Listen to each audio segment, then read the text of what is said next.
Mateus capítulo 18, versículos aí 23 até o 35. É uma parábola bem conhecida dos amados irmãos. Eu vou repetir aqui. Hoje eu vou estar falando sobre o amor e o perdão. De novo, falou domingo passado, retrasado, desde o ano passado você está falando sobre isso? Estou mesmo, acho que Deus está mandando repetir aqui. Então, e acho que não vou encerrar não, vou pregar mais ainda. Então, já vai preparando seu coração aí para você viver isso, tá? Aprender isso. 23, a parábola do credor incompassivo. Por isso o reino dos céus é semelhante, veja, o reino dos céus é semelhante a um rei que resolveu ajustar contas com os seus servos. Somos nós, tá? E passando a fazê-lo, trouxeram-lhe um que lhe devia 10.000 talentos. Não tendo ele, porém, com que pagar, ordenou ao Senhor que fosse vendido ele, a mulher, os filhos e tudo quanto possuía, e que a dívida fosse paga. Então o servo, prostrando-se reverentemente, rogou-lhe: sê paciente comigo, e tudo te pagarei. E o senhor daquele servo, compadecendo-se, mandou-o embora e perdoou-lhe a dívida. Coisa boa, né? Saindo, porém, aquele servo encontrou um dos seus conservos, que lhe devia 100 denários. Agarrando, sufocando, batendo de direita e de esquerda, disse: paga-me o que me deves. Então, o seu conservo, caindo-lhe aos seus pés, lhe implorava: sê paciente comigo e te pagarei. Ele, entretanto, não quis nem saber. Antes, indo aos juízes, lançou na prisão até que saldasse a sua dívida. Vendo os seus companheiros o que se havia passado, entristeceram-se muito e foram relatar ao seu senhor tudo o que acontecera. Então o seu senhor, chamando-lhe, lhe disse: servo malvado, perdoei-te aquela dívida toda, por que me suplicaste? Não devias tu igualmente compadecer-te do teu conservo, como também eu me compadeci de ti? E, indignando-se, o seu senhor o entregou aos verdugos, aos cobradores, aos juízes, até que lhe pagasse toda a dívida. Assim também meu Pai Celeste vos fará, se do íntimo, vou repetir, se do íntimo não perdoardes cada um o seu irmão. Vamos orar? Obrigado, Jesus, pela tua palavra. Nós precisamos mesmo entender o que o Senhor quer falar conosco e que o teu Espírito Santo, que sonda nossos corações, conhece as nossas limitações, possa mesmo passear no nosso meio, nos usar como instrumento de graça e que nossa mente e o nosso coração possa ser tocado, semeado a palavra que nos conduz à eternidade, que transforma a nossa vida, que nos ensina algo novo para cada dia. Essa é a nossa oração. E nós oramos assim em nome de Jesus. Amém, queridos? Muito bem. Eu coloquei aqui, eu lembrei desse cântico que eles cantaram quando eu estava escrevendo, fazendo as pesquisas, né, desse texto. E desse texto, o amor libera perdão, o amor libera a vida, né? Então eu dei esse tema aqui. Na realidade eu tinha dado outro antes, né? Mas eu gostei. O amor libera o perdão, libera a vida. É simples assim, né? O perdão, então, é um instrumento que Deus usa na Bíblia para cura. Para cura essa aqui, para cura divina, para todo tipo de cura que você pensar ou imaginar. Tanto é que Tiago fala isso, né? Orai uns pelos outros para seres curados. Tá? Então, isso é muito importante a gente ter isso na nossa mente e no nosso coração. Essa parábola aqui, ela está dentro de um contexto, de uma perícole, que fala sobre perdão. Desde o início do capítulo 18, vai falando desse relacionamento de irmãos e como perdoar, e como tratar o culpado, né? E quantas vezes a gente deve perdoar. É ali que Pedro faz essa pergunta. Tá? Então, tá todo ali envolvido nesse processo. Tá? Lá no finalzinho, então, Jesus conta essa parábola do credor incompassivo. É uma ilustração do ensino de Jesus, né, sobre o amor e sobre o perdão. E nós devemos amar e perdoar o nosso irmão na mesma medida, essa ilustração aqui está falando isso, essa parábola, na mesma medida que fomos amados e perdoados por Deus. Por quê? Fomos perdoados de uma dívida impagável. Por isso nós devemos, semelhantemente, perdoar o nosso irmão. Mas é bem legal isso aqui, ó. Nós temos uma dívida impagável diante de Deus. 10.000 talentos. Eu já falei sobre isso aqui, né? Com tantos anos aqui, né?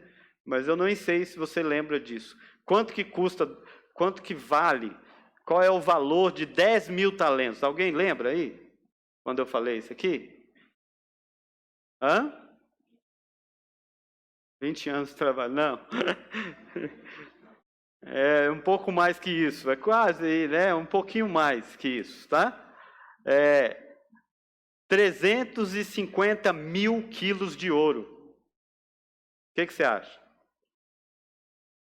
Sabe quantos anos de trabalho para aquela época era? 150 mil anos.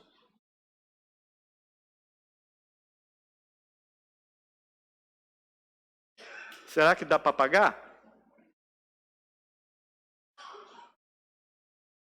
Então, a nossa dívida para com Deus, quanto que é? Captar a ideia? Ok? A nossa dívida para com Deus é 10.000 talentos, 350 mil quilos de ouro. Você vai precisar aí de uns 150 mil anos para pagar. Não vai dar conta. Tá?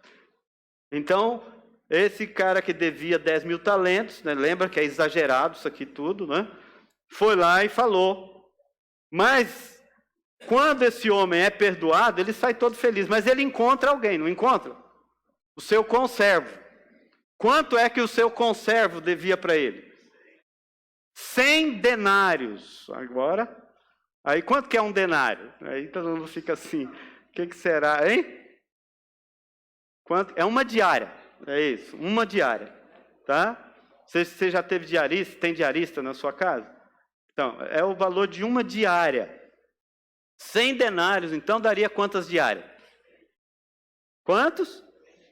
Vocês são bons de matemática mesmo, vocês não erram, tenho certeza disso, tá? São 100 dias de trabalho. Quanto era a dívida daquele senhor para 150 mil anos? Quanto que era a dívida do conservo? 100 dias. Vamos lá, vamos prestar atenção aqui para aprender a primeira lição. Tá? A nossa dívida para com Deus é impagável. Mas a nossa dívida um para com o outro é muito fácil para ser perdoada. 100 denários. Por que será que a gente tem tanta dificuldade? Se você comparar, a coisa fica... Gente, não tem nem comparação o quanto que a gente deve para Deus. E às vezes nós estamos brigando aqui por causa de 100 denários. Insignificante. Se você comparar, não tem significado nenhum. 100 denários para 10.000 talentos. Não tem nem como comparar. Então, nós somos perdoados por causa da graça de Deus. Perdão não é merecimento, é graça. Perdão só perdoa quem ama. E amar não é uma opção.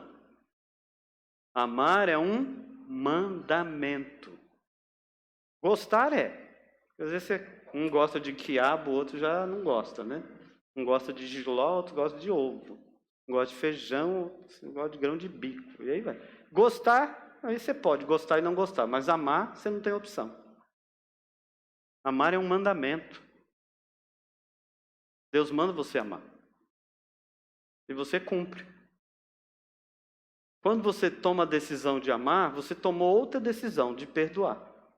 Porque não é isso que Deus fala lá? Porque Deus amou o mundo de tal maneira que deu seu Filho para morrer os nossos pecados, a nossa dívida, para pagar a nossa dívida. Não é isso? Então, não temos justificativas para não perdoar. Nós devemos perdoar assim como Deus em Cristo nos amou, nos perdoou. Reter perdão é viver numa masmorra. É ser atormentado pela culpa. É envenenar o coração e a alma. Quem não perdoa não tem paz. Quem não perdoa não pode orar, não pode ofertar. Quem não perdoa não pode ser perdoado. Que é isso que diz o texto no final. Tá? Se você não perdoou, você vai sofrer as consequências. Agora a gente tem que entender uma coisa. Nós estamos vivendo aqui na Terra e somos limitados. E nos relacionamos também com pessoas limitadas. Nós nos decepcionamos, não é isso? E também nós decepcionamos os outros. É só perguntar para a Ângela que vocês vão saber o quanto. Não é? Muitas pessoas são ladrões da nossa alegria. E nós sofremos mais por causa das pessoas do que da circunstância, tá, gente? Não sei se ficou claro. Dá uma rusga lá terrível, né? A gente sofre não é por causa da rusga, é por causa da pessoa. Tá? Porque rusga a gente vai voltar a ter. Discussões a gente vai ter sempre. A gente tem que exercitar o perdão. Esse é o convite.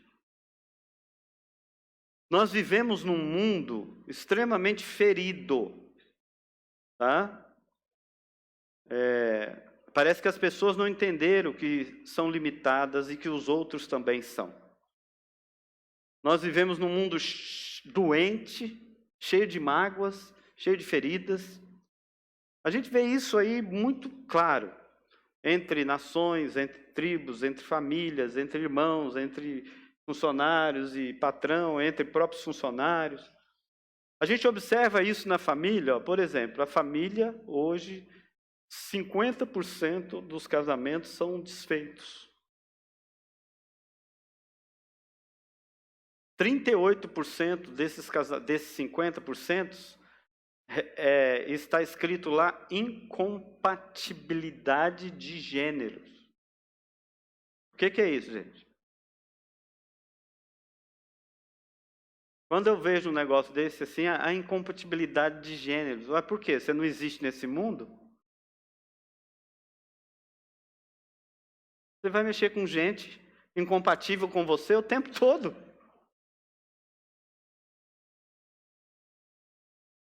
Sempre. 38% dos casamentos está escrito incompatibilidade de gênero. Isso é dureza de coração. Jesus já chamou isso de dureza de coração. Sabe o que é isso? É incapacidade de exercer o perdão.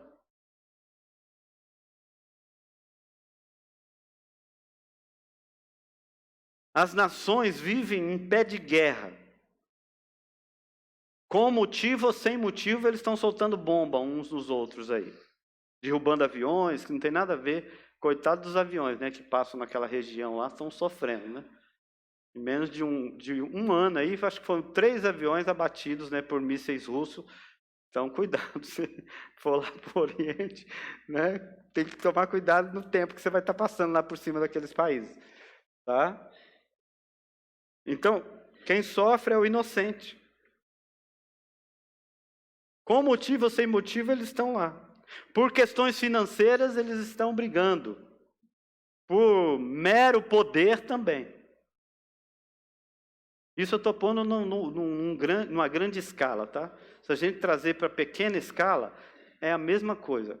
Com motivo ou sem motivo, as pessoas vão brigar. Seja por questões financeiras ou por mero poder, vão discutir. Vão criar rusga. Tá?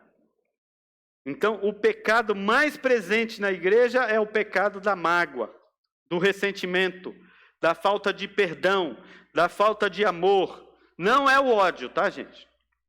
A gente não chega a se odiar. A gente tem medo de amar. Tá?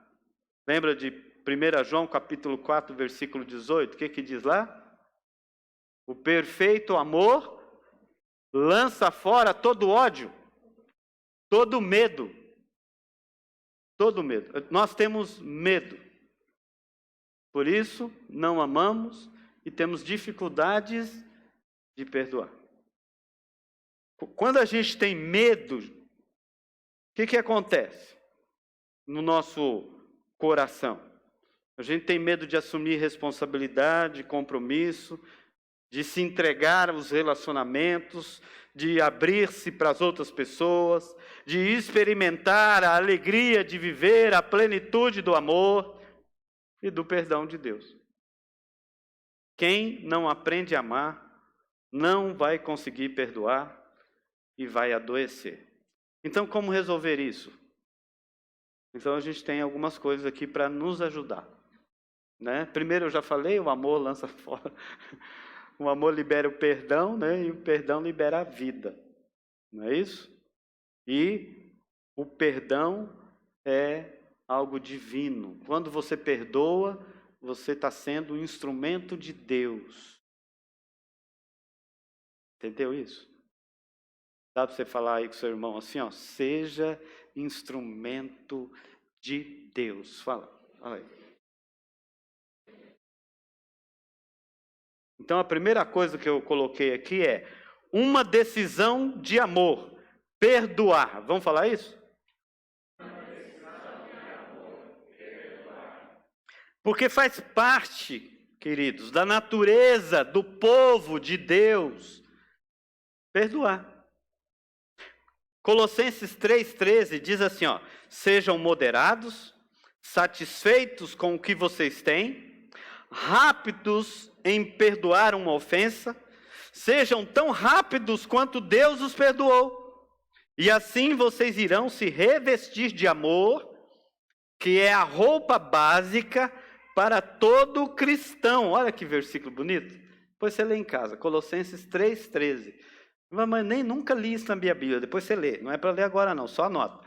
Então, ser cristão é ter uma nova natureza, uma nova mente, uma nova roupagem, um novo coração, uma nova maneira de enxergar os relacionamentos, as pessoas e a si mesmo. É viver a nova vida. Quem não perdoa é porque ainda não pertence a essa família. É porque ainda não foi tocado pelo poder do Espírito Santo. É porque ainda Deus não habita no seu coração. É porque você ainda não experimentou o novo de Deus. Porque ainda temos queixas uns com os outros. Por que a gente fica reclamando o tempo todo do nosso pai, dos nossos filhos, da nossa mãe, da nossa esposa, do nosso esposo, do nosso chefe, do nosso patrão, do nosso funcionário, do funcionário para com o chefe, do governo, dos irmãos da igreja, do pastor da igreja? Por quê? Por que a gente faz isso, amado? Porque nós não estamos no céu, nós estamos na terra. É simples assim. Ainda não fomos arrebatados. Se você quer um planeta assim, pede para Deus para você morrer hoje. Aí você vai viver num planeta sem problema. Enquanto estivermos aqui na terra, vamos reclamar, vamos chorar, vamos falar mal, vamos salgar. Mas nós vamos ter que aprender a exercer o perdão. Aqui temos falhas uns com os outros. Iremos falar uma coisa, o outro vai entender outra. Vamos agir de maneira errada. As nossas limitações, as nossas preferências nos atrapalham no exercício do amor. Por isso que nós precisamos exercer o perdão. Então entenda, a igreja, a comunidade cristã é a comunidade dos perdoados. Porque você tem uma dívida impagável e você já foi perdoado por Deus nessa dívida. Então, como Deus te perdoou completamente, de tudo, viu, amado? Eternamente, para todo sempre. Deus apagou, Deus afastou, Deus desfez, Deus esqueceu, Deus sepultou no fundo do mar, diz o texto, todos os nossos pecados. Assim também nós precisamos fazer com os nossos irmãos. É isso que ele pede. Por isso que ele ilustrou isso. Essa ilustração do cobrador aí, da parábola do credor incompassivo, comparar 10.000 talentos com 100 denários, não tem como comparar. É um exagero. Não dá para comparar. Não podemos, não cabe nem na nossa ideia, mas a gente quer. Mas a gente gosta. Quando a gente não aprende a perdoar, amado, você traz sérios prejuízos para a sua própria vida. Mais para você do que para o outro. Então escolha o amor e não o rancor. Escolha a alegria e não a mágoa. Escolha a paz e não a guerra. Você pode fazer essa escolha. Por quê? Quem não perdoa não pode orar. Está lá anota aí que você lê em casa. Marcos 11, 25, 1 Pedro 3, 7. Quem não perdoa não pode adorar. Está lá em Mateus 5, 23 e 24. Quem não perdoa não pode ser perdoado. Mateus 6, 12. Quem não perdoa adoece. Tiago 5, 16. Quem não perdoa, o texto que a gente acabou de ler, é flagelado pelos verdugos, pelos cobradores, pelos juízes. E diz o texto que você não terá prosperidade. Mateus 18, 34, que a gente acabou de ler, e 2 Coríntios 2, 10. Você lê em casa. Depois, quem quiser, eu mando também. Então, o que a gente deve fazer, pastor? Já dei a primeira lição. Qual que é a primeira lição? Quem lembra? Tome uma decisão de amor. Não é? Vamos lá? Tome uma decisão de amor. Perdoe. Vamos lá? É isso. Esse é o nosso primeiro ponto aqui. O nosso segundo ponto é o perdão como instrumento de cura divina. Vamos falar isso?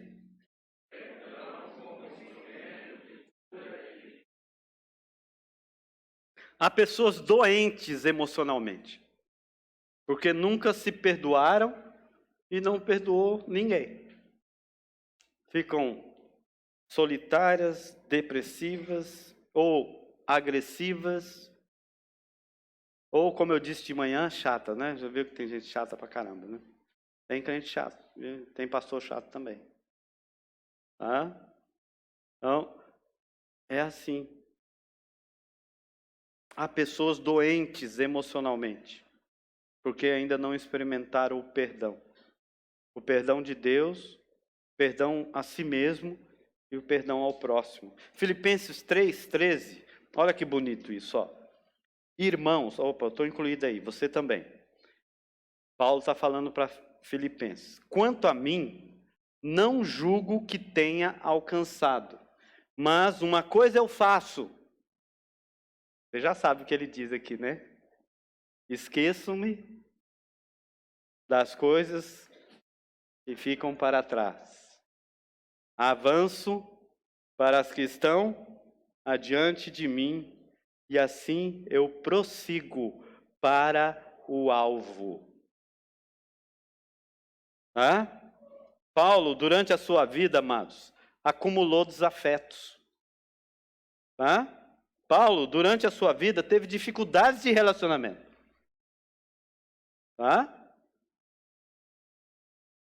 Teve ali as suas memórias, as suas tristezas, as suas mágoas, as suas decepções, as suas angústias.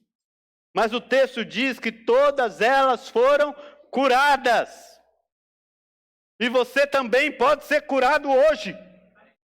Ele preferiu a cura, a restauração, do que viver magoado, rancoroso, chateado. Ele preferiu a cura.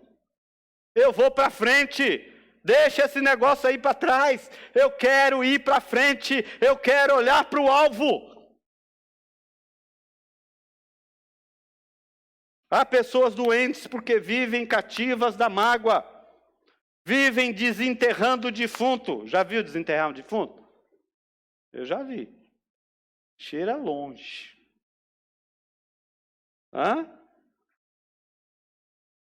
Olha, isso está escrito lá em Pedro, tá? Depois vocês leem em Pedro.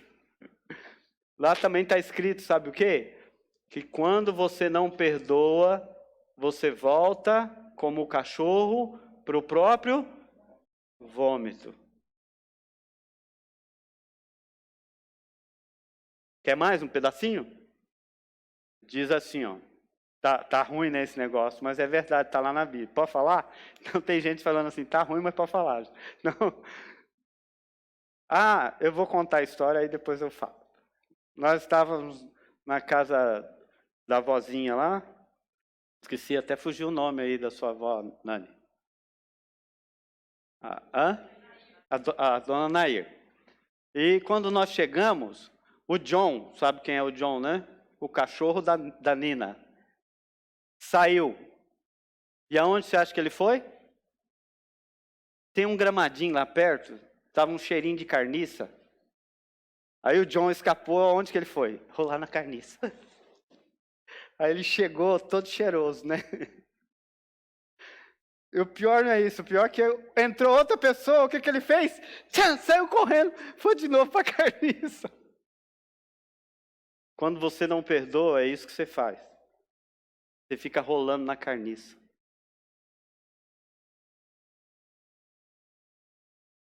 Tem gente que gosta disso.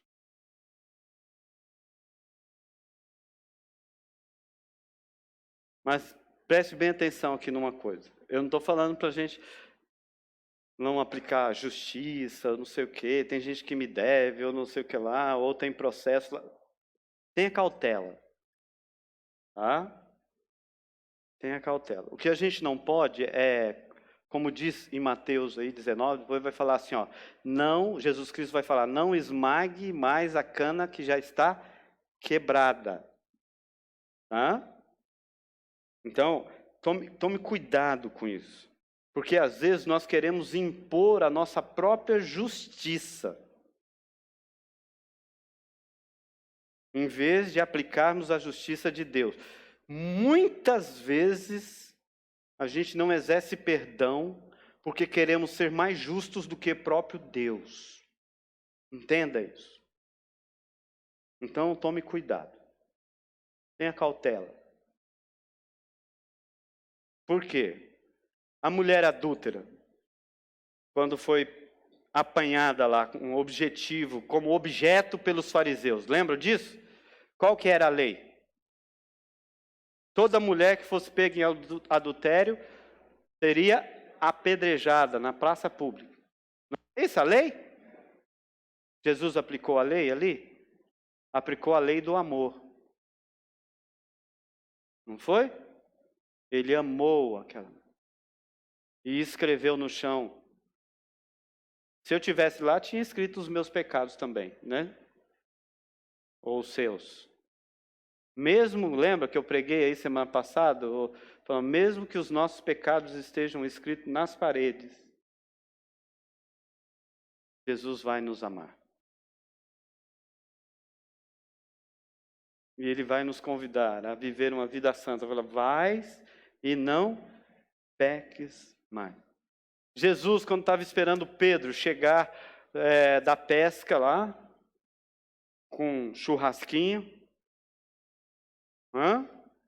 e Pedro tinha negado Jesus 3 vezes antes que o galo cantasse, uma vez, não é isso?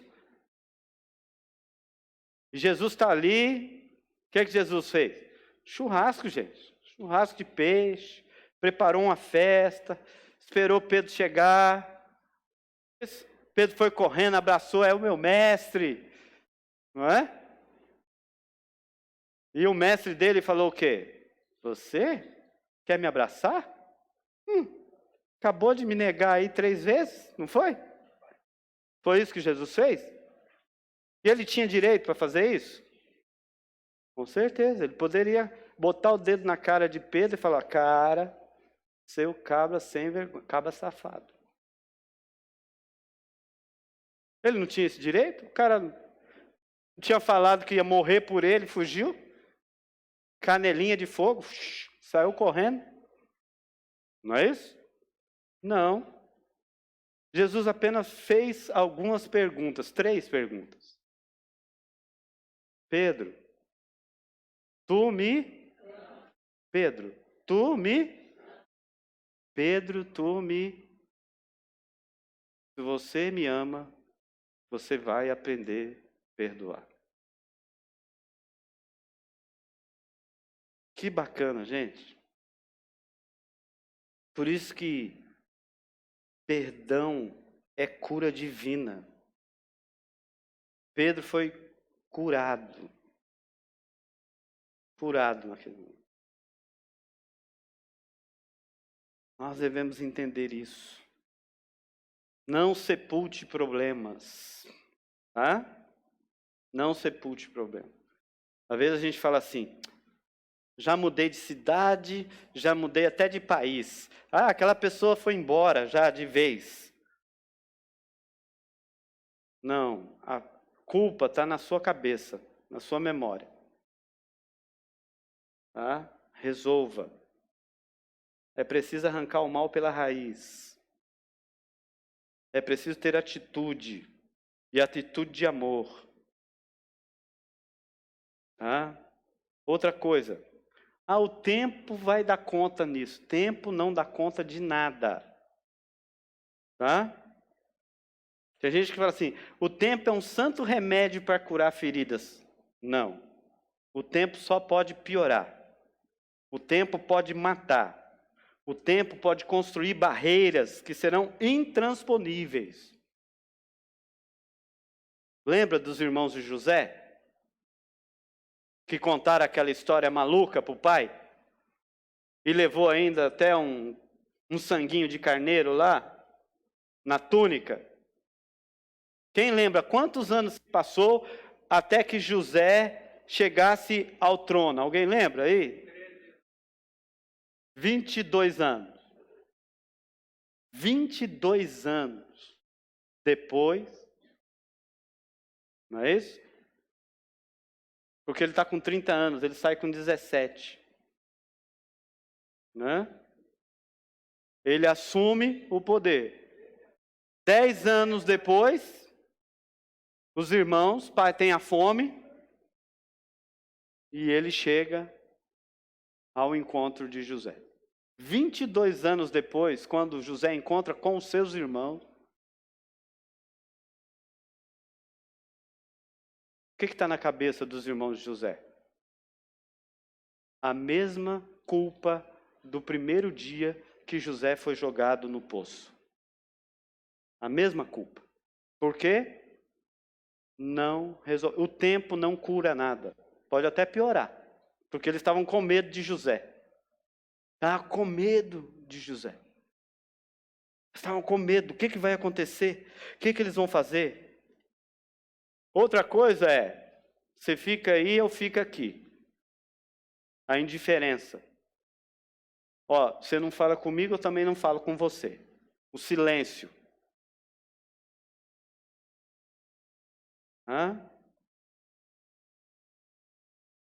não são a voz do perdão.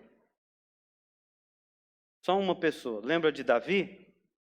Davi adulterou, planejou a morte, assassinou, matou, mentiu e silenciou. Ficou indiferente. E o silêncio fez o que com ele? Alguém já leu os Salmos? Né? 51, 32. Ele falou o quê? Ele ficou doente. É isso mesmo, os meus ossos doíam. Ele fala que o travesseiro dele se encharcava, a cama dele se encharcava de lágrima. Até que Natã foi lá, o profeta, confrontou ele em amor. Ele chegou ao arrependimento.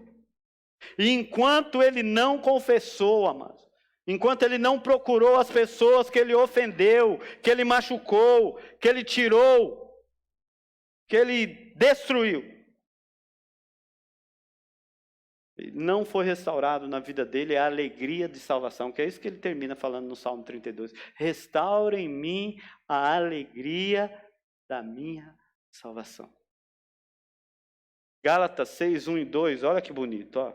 Amigos, vivam com criatividade. Se alguém cair em pecado, restaurem-no com amor e perdão. Guardem as críticas. Vocês podem precisar de amor e perdão antes que o dia termine. Hajam com misericórdia. Estendam a mão aos oprimidos. Por isso, amados, não se esqueçam. A mesma língua que feriu é a mesma língua que deve ser usada por Deus como bálsamo de Gileade. O arrependimento é mudança de mente, de emoção e de atitude. Perdoar é esquecer. E esquecer não é amnésia. Mas é não cobrar mais a dívida do outro. É não lançar mais no rosto do outro o que você tomou a decisão de perdoar. Perdoar, então, queridos, é ficar livre da queixa, do problema, da dificuldade.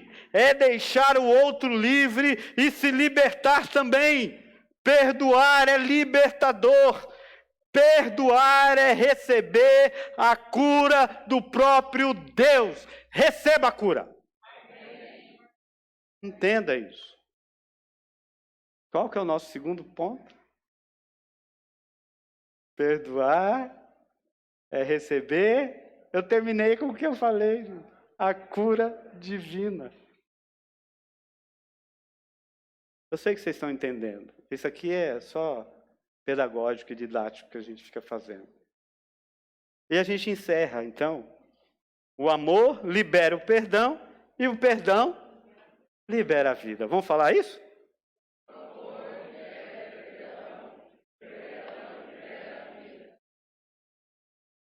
O perdão e o amor devem ser ilimitados. O amor e o perdão de Deus é o nosso limite. Se o meu referencial está muito alto, que é Deus, então eu não tenho que ficar olhando para o outro. Eu tenho que aprender a perdoar. O amor e o perdão, ele é obra da graça de Deus em nós. Jesus mostrou que o perdão deve ser ilimitado, como o perdão que recebemos dele. Aqui no texto que a gente leu de Mateus, o capítulo 18, versículo 21, quem lembra o que está escrito lá? A pergunta de Pedro, né? Vamos lá. Qual que era a pergunta de Pedro? Quantas vezes eu devo perdoar o meu irmão?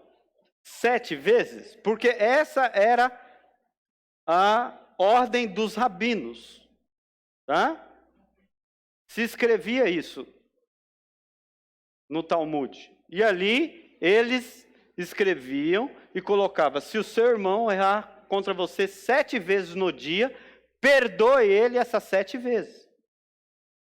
É lógico que o número 7 é só um simbolismo de infinito, de plenitude, né, de completude. E Jesus então responde para Pedro o quê? Não. Se é 7, está pouco. 70 vezes 7. Por dia! Isso quer dizer que provavelmente ninguém vai errar tanto assim com você. Tá? É bem provável que ninguém vai errar esse tanto com você num dia.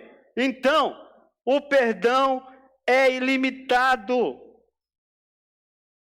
O perdão é algo que nós temos como referencial de Deus para a nossa vida.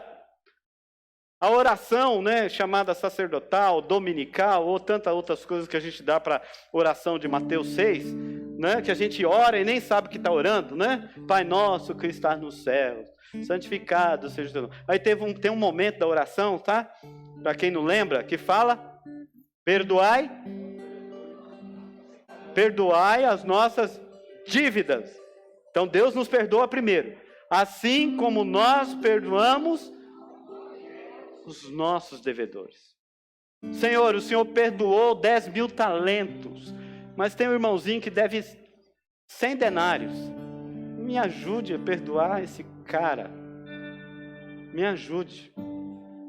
Por quê? Porque quando Jesus fala que a gente deve perdoar tanto assim, Pedro vai responder para Jesus o quê? Quem lembra? Senhor, aumenta-nos a nossa fé. Se você está com dificuldade de perdoar, comece a orar assim: Senhor, aumenta a nossa fé. O perdão é restaurador. O perdão é restaurador. O perdão restaura laços quebrados. O perdão faz com que a gente tira a farpa que está fincada no nosso coração, a farpa da mágoa, que azeda os nossos relacionamentos. O perdão zera as nossas contas com o próximo e com Deus. O perdão restaura nossos relacionamentos presentes e futuros. O perdão é transcendente, é metafísico. Só Deus pode nos capacitar a perdoar. Só Jesus pode curar o nosso coração das mágoas. Nós precisamos pedir a Jesus que aumente a nossa fé. E a fé vem por ouvir a palavra de Deus. Porque todos nós estamos aquém do padrão que Deus estabeleceu. Você quer ser ousado amanhã? Esteja com Jesus hoje. Esteja com a sua palavra. Esteja com o seu povo. Esteja na presença dele. Se envolva com as coisas dele. Sirva a comunidade dele. Porque antes mesmo de Deus trazer o universo à existência, Ele já amava você. Ele já amava. Ele já tinha perdoado. Cristo já tinha morrido na cruz. Lembre-se, amado, Jesus não veio ao mundo para que o Pai o amasse. Ele veio ao mundo porque o Pai já te amava desde a eternidade. Ele tinha um plano para você, para a sua vida. A sua morte na cruz revelou o seu amor e manifestou o seu perdão.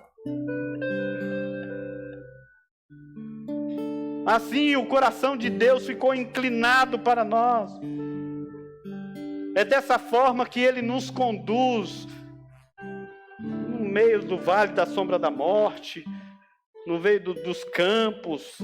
É dessa forma que Ele nos conduz à sua presença, ao trono do Altíssimo, ao lugar santo, à mesa do banquete do Rei. John Haggai, eu copiei aqui na íntegra o que ele escreveu sobre Jesus. Tem esse vídeo na internet. Se você quiser, vai lá e ouça. Jesus é o Verbo eterno, divino e autoexistente, que se fez carne. Sendo Deus, se fez homem. Sendo rei, se fez servo. Sendo rico, se fez pobre. Sendo santo, se fez pecado. Ele desceu da glória. Ele entrou na nossa história. Nasceu na manjedoura, cresceu como um carpinteiro, viveu como Messias, morreu numa cruz para nos perdoar. Ressuscitou do seio da terra, foi elevado nas alturas, foi exaltado nas alturas, recebeu um nome sobre todo nome, e que todos irão se prostrar diante dele, seja anjos, homens ou demônios, e que toda língua o confesse como Senhor.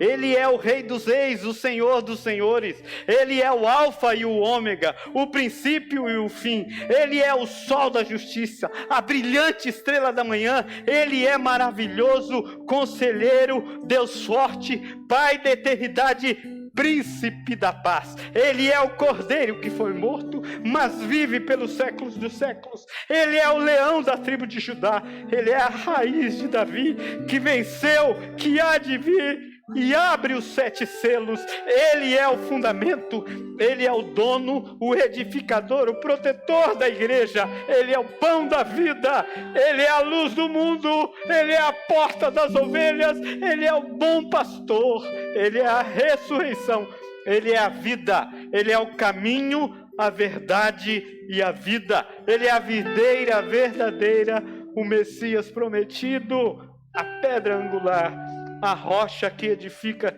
toda a casa, o único nome dado entre os homens, pelo qual importa que sejamos salvos. Ele é o nosso Salvador, ele é Jesus de Nazaré. Amém, querido? Vamos orar. Obrigado, Jesus, por estarmos aqui, por ouvirmos a tua voz, pelo seu chamado para vivermos uma vida de amor e perdão. Que os nossos relacionamentos sejam marcados por essas verdades. E aquilo que nós não conseguimos, nós pedimos em nome de Jesus, aumenta-nos a fé. Aumenta-nos a fé. Que a graça do Senhor Jesus, que o amor de Deus, nosso eterno Pai, e que as eternas consolações do Espírito Santo de Deus esteja sobre a sua vida, sobre os seus sonhos e projetos, sobre a sua casa e sua família, hoje e para todo sempre.